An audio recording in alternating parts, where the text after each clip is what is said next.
Hello, ladies and gentlemen. This is show Ukraine, Russia, China on Pod TV. My name is Sasha Star, and it's my pleasure to have today our esteemed guest, Dr. Jonathan Lockwood. Welcome to the show. Thank you, Sasha. I'm glad to be here. Yes, it's my pleasure always. Jonathan, I would like for a change since the original name of the show was Ukraine, Russia, China. I'd like to talk a little bit more today about Russia, which we haven't done for quite a while. And because Russia is at least one of the sides in this war, it's very important to understand what is Russia stands for today, where it's going, and how it can impact the result of the war with Ukraine. There is one opinion I heard just a couple of days ago that today's Russia is a continuation of its history, where there was a more than 100 years ago the civil war between white Russian and red Russians. It's a continuation of what's happened during the Second World War, where it was General Vlasov's the Army, action. Army, of, Army of the Damned. Absolutely, yeah, that was the case. And actually, few people probably know about that when was German uprising in Prague, right on the next day after the war was already over. It was General Vlasov's army that subdued this uprising and actually defeated it soundly. And then comes 1991. And what's amazing is such a huge and powerful, at least perceived powerful, country could be taken apart essentially with only three people were dead under the KGB tanks.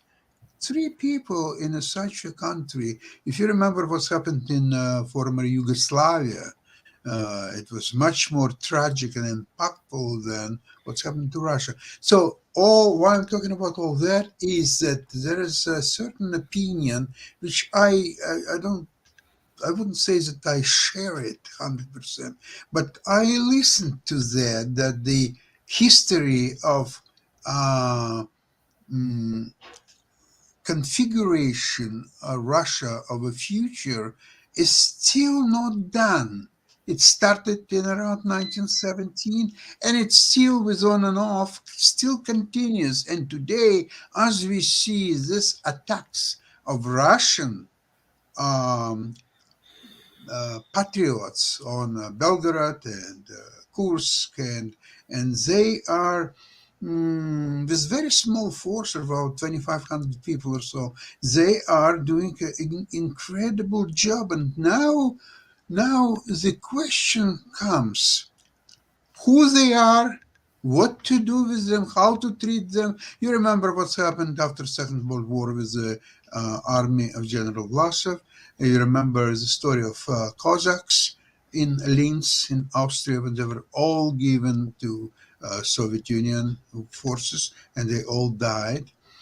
So it puts this brave patriots, Russian patriots, in a great danger that looks like nobody needs them. Of course, Russia doesn't need them. I mean, it needs them dead, but not alive for sure. And but then there is danger that Ukraine doesn't need them. The Western governments don't need them because it's very difficult to qualify who they are, what they're doing, and put them into one of the accepted categories. So it's probably more practical to ignore that. But if you ignore them, that means that these people sooner or later they'll die. And in the meantime, they are clearly on a Ukrainian side.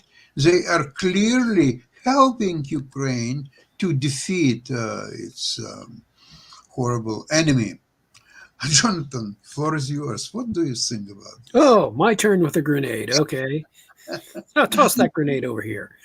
So, well, by default, as you have mentioned, the presence of those Russian patriots creating havoc essentially in on Russian territory that effectively aids Ukraine in its eventual goal of attaining independence from from Putin's Russia, and essentially establishing its own independence. Ukraine is not in a very good position to actively help those Russian insurgents. I mean, they can what Ukraine is doing right now. They have their hands full trying to coordinate all the various types of aid that they are getting from their Western allies and slowly but surely the United States, so that they are in the process of consolidating their defense, of halting the Russian offensive, as unimpressive as it is, and they are preparing on their part, I believe, to launch a counteroffensive that will inflict a visible and decisive defeat on Russian operational forces. Now, this could come in several forms. Now, you note that I note that the 31 U.S. Abrams tanks have now been acknowledged to have officially arrived in Ukraine and being incorporated. The Ukrainians have an interesting choice with those 31 Abrams tanks. Obviously, they're not going to disperse them all across the front. That would be counterproductive and useless. Organizing them as a single unit would be very useful, but tanks of that nature, and given their technological superiority, would be very useful as the spearhead of either a counterattack force on the in eastern Ukraine for defeating any particular Russian offensive, or it could be used also as the spearhead of an offensive into Crimea for retaking the Crimea. And one interesting indicator that we've noticed is that the supplies across the Kerch Bridge have been greatly reduced thanks to Ukrainian attacks upon that bridge. It has been reduced almost to a trickle, and I believe supply reinforcements have been pretty much halted for the time being, while the Russians try to reestablish the integrity of the bridge. But this indicates to me that the Ukrainians are on the verge of permanently severing that link for the destruction of the Kerch Bridge. Once that is accomplished, then Crimea itself becomes vulnerable to a Ukrainian counteroffensive, which could be led by new reinforcements of F-16s, for example, helping establish air superiority over Crimea, as well as the U.S. Abrams tanks, along with the commitment of Ukrainian strategic reserves, all of which could be featured in a counteroffensive that could retake the Crimea and inflict a decisive military operational defeat, but one that is politically decisive as well, and would enable, also as a consequence, would enable Ukrainian forces to pivot and reinforce the eastern part of the front and set the stage for driving the Russians out of Ukraine altogether. So there are various factors coming together, and those partisans, let's call them partisans, just for the sake of argument. Essentially, those Russians are acting as a partisan force in Russia's rear areas, creating havoc and disruption, and essentially disrupting the Russians' ability to continue offensive operations against Ukraine. And they are a great hindrance, much ironically, in much the same way that Russian partisans were very effective in disrupting Nazi supplies and reinforcement efforts during the German invasion of Russia during World War II. So there are interesting parallels here. And while the partisans, those Russian patriots that are disrupting the Russian rear areas, are a very useful factor for Ukraine, it's not something that Ukraine is totally in control of. And so while it's beneficial, it's not something that the Ukrainians should completely put all their faith and trust in. Those Russian partisans by themselves are not necessarily going to bring down Putin's Russia. They are going to cause the Russians to divert resources in order to attempt to put them down. Ukraine's ability, or for that matter, the Western Allies' ability to reinforce and assist those Russian partisans is a very risky proposition. It's useful, but it's very difficult to control and very difficult to take full advantage of without raising the risk to the Western allies. Jonathan, I think that you hit it right, saying that if Ukraine, let's see, in a couple of months, say maybe 2, 3 months, will concentrate their efforts on Crimea, and it's a great political achievement if they will Oh, be able yes, to. undoubtedly. I mean, it reverses the 2014 illegal annexation. That's Reversing all that, what started. that Everything started what started it was Crimea. that becomes the strategic center of gravity for this whole war. The reversal of the occupation of illegal annexation of Crimea, all of which is becoming increasingly possible and attainable thanks to the strikes on the Kerch Bridge, which is greatly reducing the logistics and reinforcement efforts, and the trend towards the Ukrainian attainment of air superiority, thanks to the coming and growing integration of F-16s in the Ukrainian Air Force, and the reinforcement of Ukrainian air defense with other assets. All of these things are coming together from different directions, but their cumulative effect is going to be to give the Ukraine superiority, air superiority, as well as land superiority over crucial sectors of the area. And this is not widely noticed by Western analysts. They all tend to, I have noticed, uh, continue to follow what I call the groupthink, the groupthink line. Oh, the war is a stalemate. Oh, the Ukrainians must talk about a negotiated peace. When it is quite clear you cannot have a negotiated peace between two nations with politically irreconcilable objectives. It's just nonsense.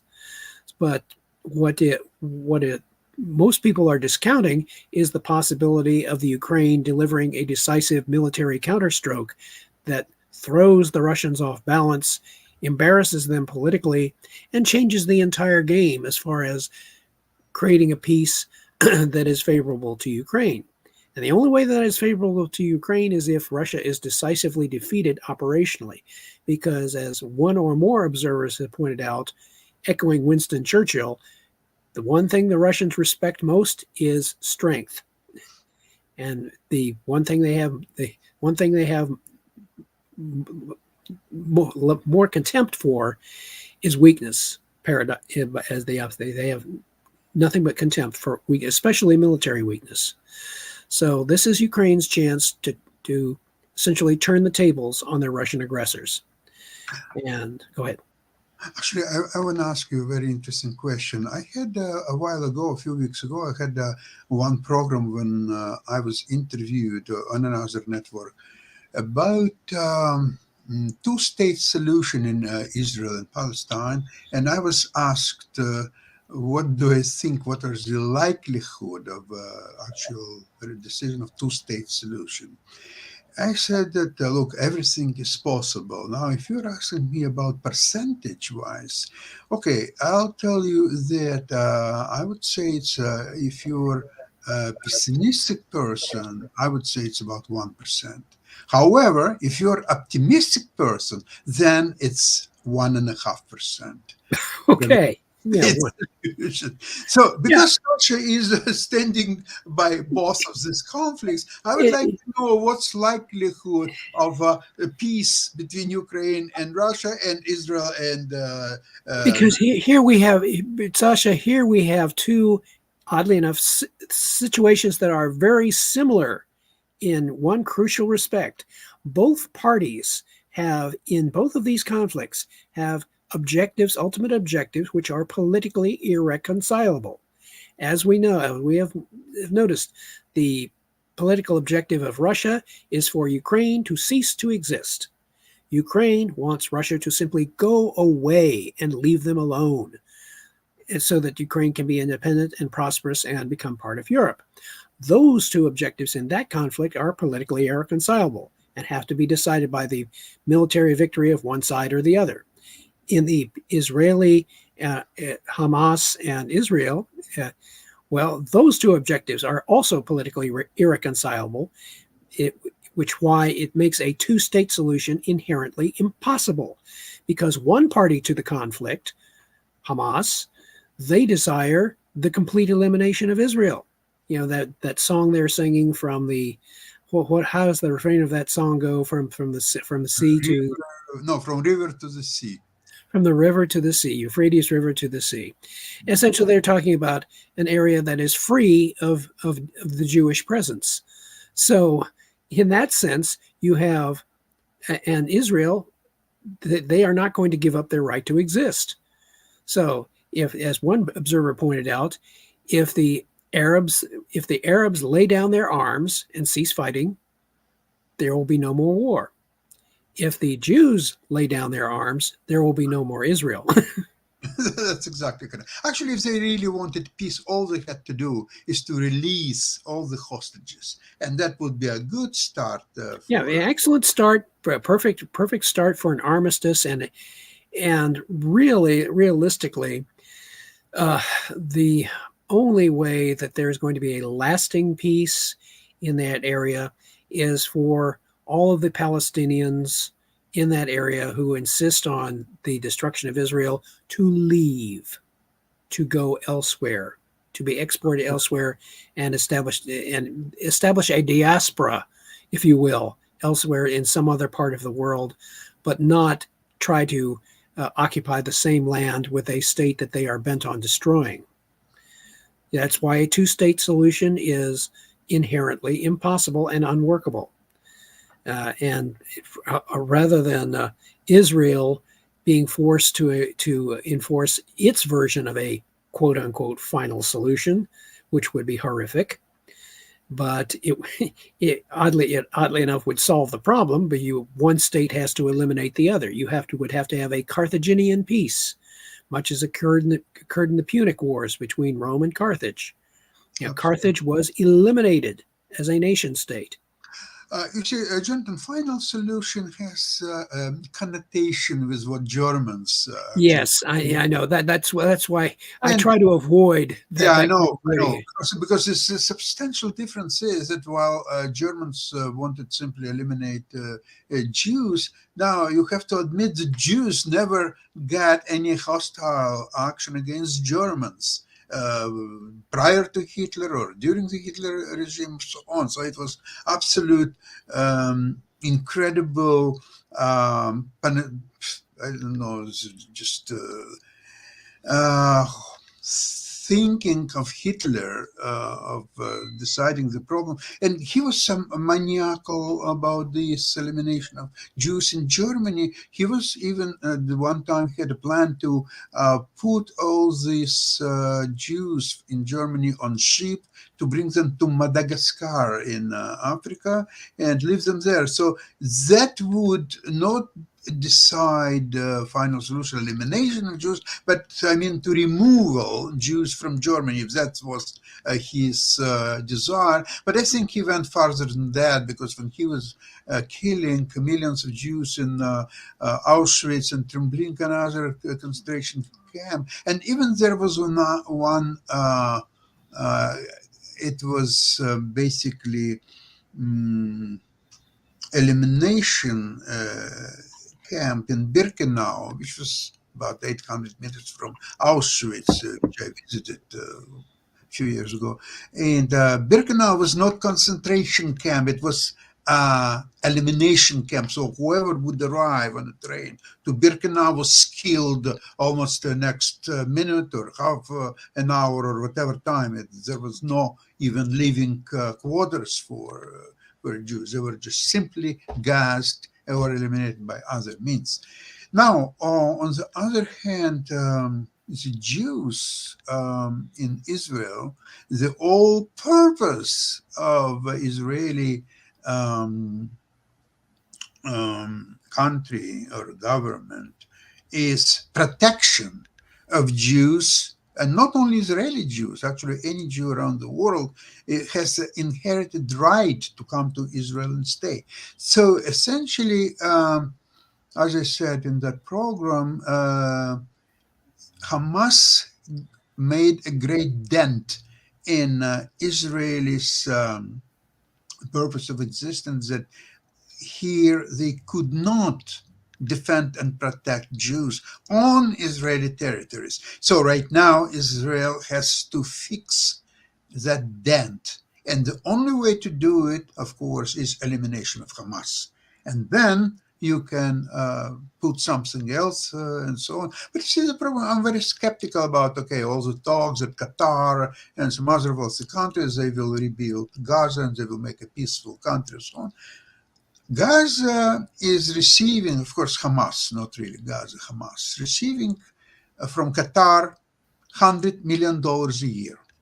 Now, the purpose of Palestinians or Hamas, at that matter, is to kill as many Israelis as possible, have attack on Israel once a day, once a month, once every 5 years, but to have attacks. Now, if they are incapable or unwilling to do these attacks, why Qatar would they give them $100 million? They would not give him anything if they are not going to do what they have to do. So that's why they want them to exist, the Hamas, the Palestinians, the way they are now, that they are attacking Israelis from uh, different frequencies, but still does it. And that justifies their existence. And therefore, nobody wants to take them, because if they will live on a territory of Qatar or Egypt or Jordan, they will not be able to mount these attacks. So who needs them? To do what? It's just a liability. It's nothing else. So now coming back to Russia, what is we view the purpose of the war from Palestinian or Hamas side and countries who support them and Israel. Now we understand the purpose of the war for Ukrainian people to defend their country. It's existential war. Now, what is the war from the Russia? What is the purpose of that war? What is the aim? What they are trying? They are killing hundreds of thousands of people, including their own. What for? Well, if you go back to the Russian, to point out the Russian concept of the vital clue lies in the Russian concept of security. Their word "безопасность," which translated means without danger.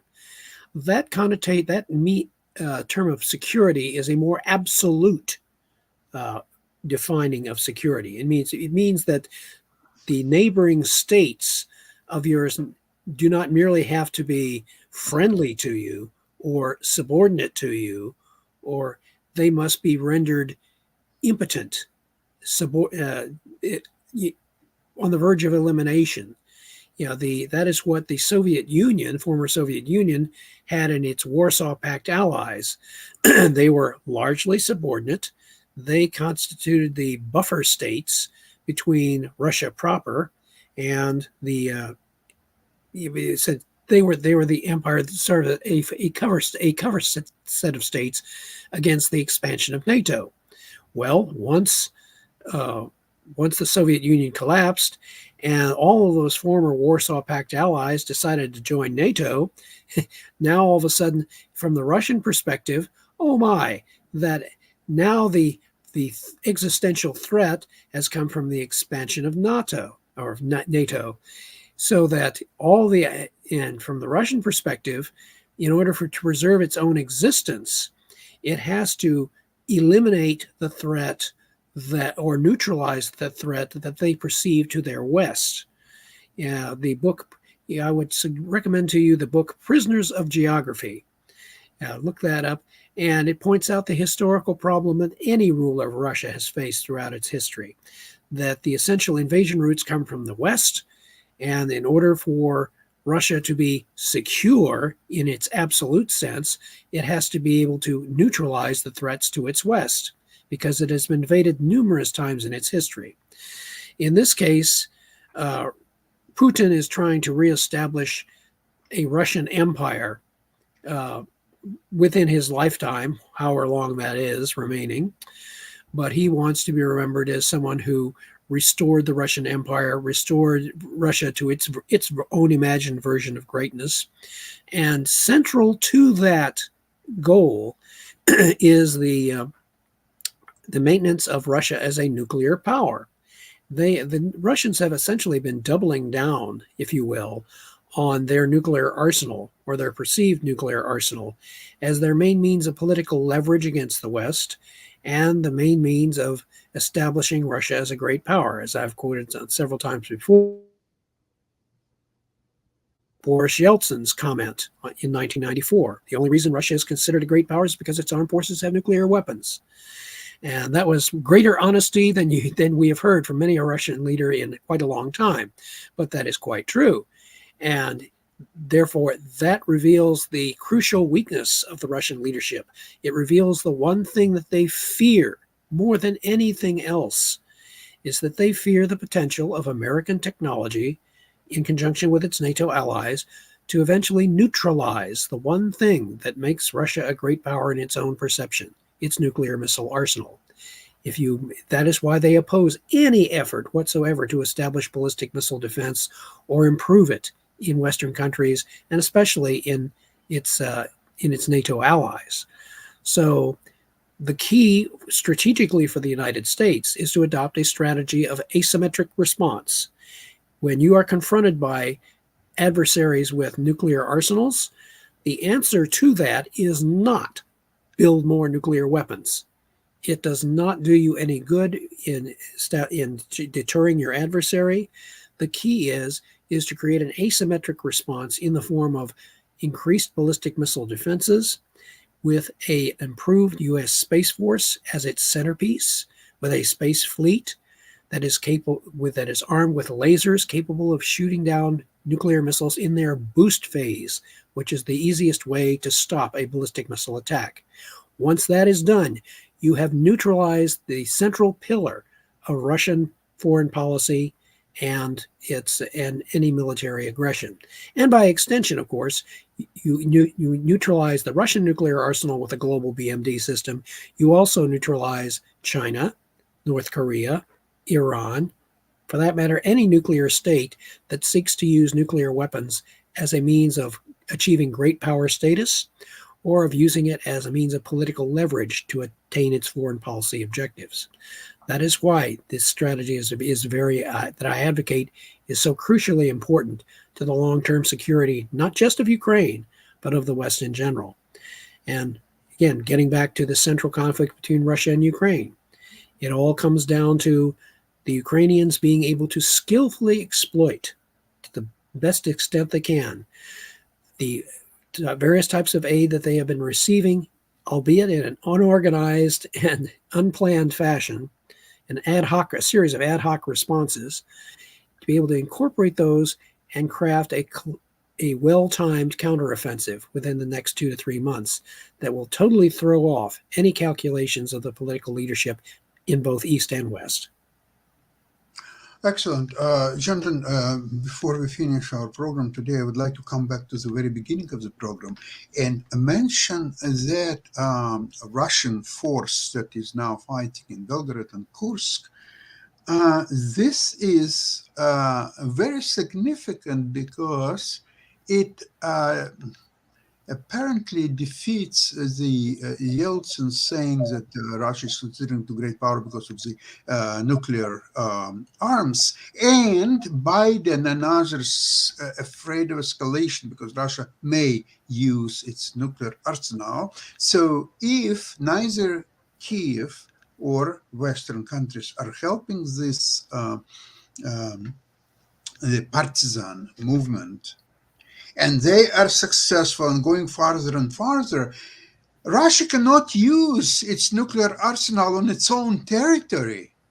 Now, if they can't, and they have to use conventional arms, these well-trained and very patriotically inclined people, they can defeat. They're much more dangerous. Just remember that Prigozhin uprising, these people are far more dangerous. They are very motivated, they are armed, they are mobile, and I already heard that some local population, both in Belgorod and Kursk, are joining this force. So it will become bigger and bigger. So it's now about 2,500 people. What's happened if it's going to be 5,000 people?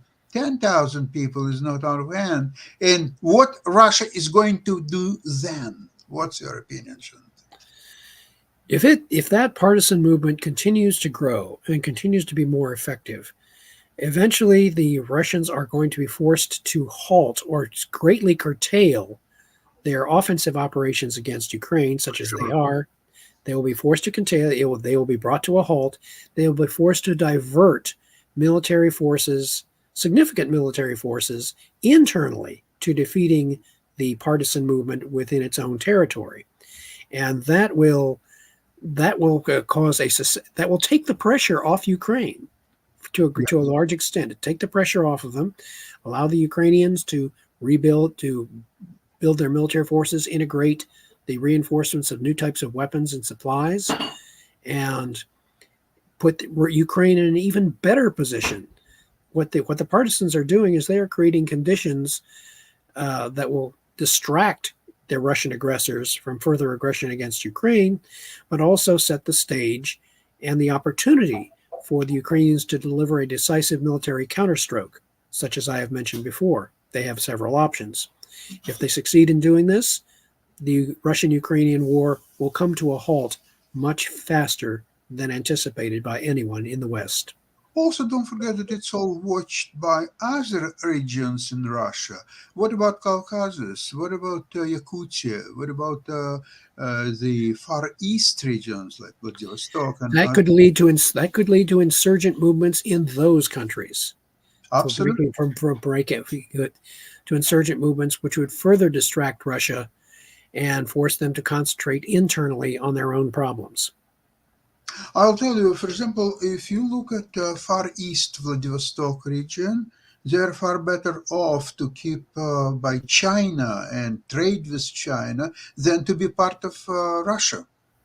Because Russia is a central government in Moscow, they are sucking all blood out of these regions. They take all income, everything what is there, and give them necessary funds just to survive. So, like Vladivostok Republic, they will do so much better off. Yakutia will do much better off with all this gold and diamonds and industry and so on. Many other regions, even Yekaterinburg, it's a central Russia in a way, geographically speaking. Why do they need Moscow to rule? What exactly good is it to protect them from United States or England or NATO? I don't think the Yekaterinburg worries much more about Moscow than New York or Washington or Right. others. Yeah. Well, we'll see. I'm very hopeful about this insurgents and partisan movement, as you say, and I wish them to do well. And Jonathan, I looking forward. Thank you first of all for today's program. Looking forward to see you on Tuesday, same place, same time. Thank you very much, everybody. Slava Ukraini. Bye bye.